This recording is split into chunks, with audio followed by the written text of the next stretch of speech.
తుమ్మికూర, చింతకాయ పప్పు కావలసినవి టీ గ్లాస్ కందిపప్పు తీసుకొని కుక్కర్లో వేసేసి నీట్గా కడిగి పక్కన పెట్టేసి ఆ తర్వాత అందులో 7-8 పచ్చిమిరపకాయలు వేయాలి. తుమ్మికూర నీట్గా కడిగి 1 కప్పు తుమ్మికూర ఇందులో వేసేసేయాలి. అంతేకాదు తుమ్మికూర ఏ విధంగా ఉండాలో ఫుల్ వీడియో చేశాను. తుమ్మికూర యూజెస్ షార్ట్ వీడియో కూడా చేశాను. ఒకసారి ఛానల్కి వెళ్ళి చూడండి. ఇందులో చింతకాయలని 5-6 చింతకాయలు కట్ చేసుకొని వేసుకోవాలి. ఆ తర్వాత పసుపు, అల్లం వెల్లుల్లి పేస్ట్ వేయాలి. కావాలంటే ఉల్లిపాయలు కూడా సన్నగా తరిగి వేసుకోవచ్చు. వేసిన తర్వాత కుక్కర్ మూత పెట్టేసేయాలి. 5 విజిలలో పప్పు అనేది రెడీ అయిపోతుంది.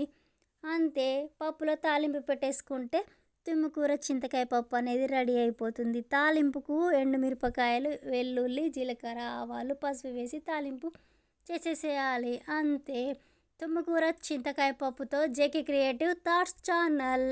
Thank you.